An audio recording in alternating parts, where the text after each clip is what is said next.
Hello Libra, and welcome back to TenPaths Tarot. Spirit has a beautiful message for you today. And at first it may seem a little scary, but it's really inspirational. And we start out with open your heart. I think you might have had that last week. Someone had it last week. And it shows deep love for family. There's a significant other next to her. The the swan, is very protective of its family, extremely protective of its family. Family is everything to a swan. And then there's an egg down here that you can't see very well, but it has children in it. So this is all about family, people we know, and our involvement with them. And so, like I said, I think we had that last week. But now we're going to look at this transformation. We start out feeling like everything is wonderful. We've got it all.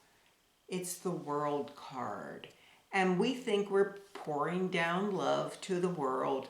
We're kind of apart from everything, but we're okay with that. We feel happy. We feel like we've grown. We've got everything we imagined. But then there's been a shift recently into thinking, I'm living. There has to be more. And so now we have that Fool attitude. And the Fool is not foolish. It's someone who has a new lease on life, so to speak. They're realizing, I don't need to carry all the baggage with me. I can just take what I need, and I'm ready to go on new adventures. And he could be stepping off that cliff, or he could be stepping onto a new cliff.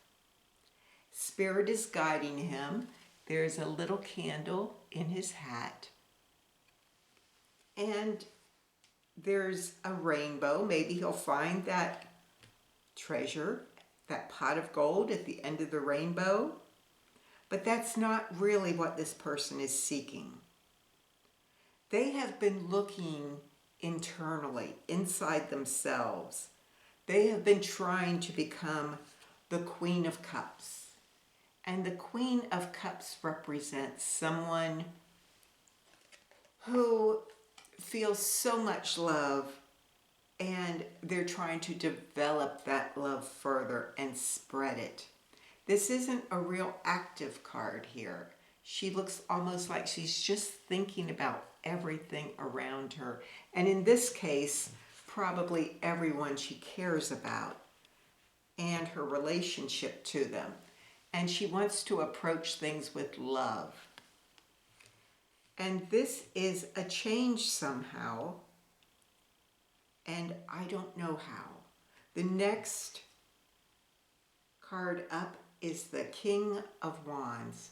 Now, Wands represents our passions, the things we think are important, the things we want to go after. And here is the King of Wands.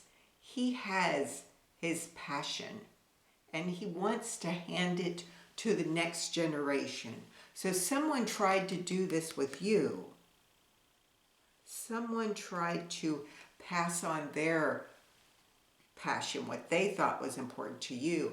Or you have been trying to do that to someone else. And a king doesn't take no for an answer. So either you were greatly pressured to accept this wand. This is the way things are because it's what I'm interested in. And now you must be interested in it too. You must feel the same way. Or you have been feeling that way to others. But then there's been a tower moment. And in tarot, a tower moment is a great change. Sometimes it's an actual physical change. Something happens. Or sometimes it's an emotional change. Now here, we're talking a lot about emotions with the Queen of Cups. And I tend to think it's about emotions. but something has changed your way of thinking. We have Kali. She is a goddess, and she has an interesting story, which I am going to tell you in a second. And that was a great tower moment in her life, this story. So once there was this goddess Kali, and she was the goddess of compassion. She was so compassionate, and that's how she saw herself. I'm very loving, I'm very compassionate, and she was. Everyone loved her. But then some demons came to town, and the demons wanted to take over the world, and it was Kali's job as the most giving person to sacrifice herself to get rid of these demons. And she would have. She went out and she fought the demons, but every time she killed one, every drop of blood would turn into another demon. And she kept battling and battling against a vast army. And she eventually resorted to licking up every drop of blood as it fell. And it drove her a little mad. So when you see her depicted, she's very scary, and she has the skulls or the heads of all of these demons that she slayed around her neck. So there's been a tower moment, and in the past maybe you thought of yourself as being very compassionate, but then someone rejected some part of your love, or you realized that through your imposition, you unintentionally hurt them in some way. And so now you have the 8 of spirals. And the spirals are our passions. So here, I'm going to force these passions upon you. But here you see that in doing this, you're burning the field down. These are falling like balls of fire, and the deer is running. And so then there's been this great change. And you would think, oh, I'm doomed now. No. What comes next is the King of Scrolls.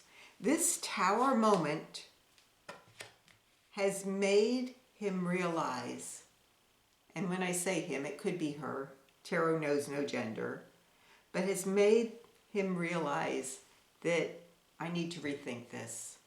I think I've been doing things right, but maybe I need to reconsider. And I get the strong impression here. Here's that rabbit cowering after the fallout. So this has been pretty significant, and the significance lingers within you. And he is writing, and when I see these writings, I think of 2 things. I think of either a will, in that you want to leave behind something, you want to leave behind a greater legacy, or they could be memoirs, which is sort of the same thing. You want to leave behind what you know and how you've changed, so the next person won't have to go through that. And so what legacy do you want to leave behind? And the next card says that you want people to remember you as the Queen of Mirrors, the Queen of Love. Someone who would be willing to give you literally the shirt off their back. Someone who, when it's time to say goodbye, and she looks like she's waving. So here in this reading, I think this is talking about legacy still. She is saying goodbye, and she wants you to remember them as being kind to a fault, not this king. Don't remember me as this king. Remember my kindness instead, not this imposed strength. And so again, I don't know if this is something someone imposed upon you, said that's what you should do, this is how you live life, but this is what they actually, in the end, want you to remember. And so you are having these thoughts about how has my life impacted others? And if it's not been in the best way, how can I change that? Can I change that? And so that last question maybe asked for another oracle card. And I got the dream catcher. Now this is interesting because we were talking about legacy. And the dream catcher is given to children. It's given to children to filter out the bad thoughts, memories, dreams. And in the morning, when the sun rises, there's a new start. All of those bad thoughts and dreams dissolve, and all you see is the beautiful web of connection once again. And so I think Spirit's message here is that the way to get a fresh start is just to do that. Just start being kinder to others, being more thoughtful, the King of Scrolls, the King of Thought, the King of Consideration before doing something. Be kind, loving, and let your current behavior be what's remembered last. Maybe there will come a time where you won't want to put out the dream catcher into the light anymore because it will only be filled with love and fond memories. And that is your ultimate goal. I think you will find that if when your behavior changes and when your true caring changes within you, that people soon forget what you used to be. They will remember what you are last. So it's never too late to change. They will remember what's last in the story, that great ending. They won't remember that middle part. It'll get fuzzy. So yes, Spirit is saying you can leave behind this beautiful legacy. You may be well on your way. There was something to change your outlook, and you've been working on this. And so Spirit is saying it will happen. You can filter away those bad memories or anything you think is bad. Now, for some of us, it won't be that bad, but it is possible. And so this is a message of inspiration. I hope you've gotten something from it, Libra. And if you like this reading, give it a thumbs up. And I would love for you to subscribe. I'd love to see you again. That's all I have for you today. Goodbye.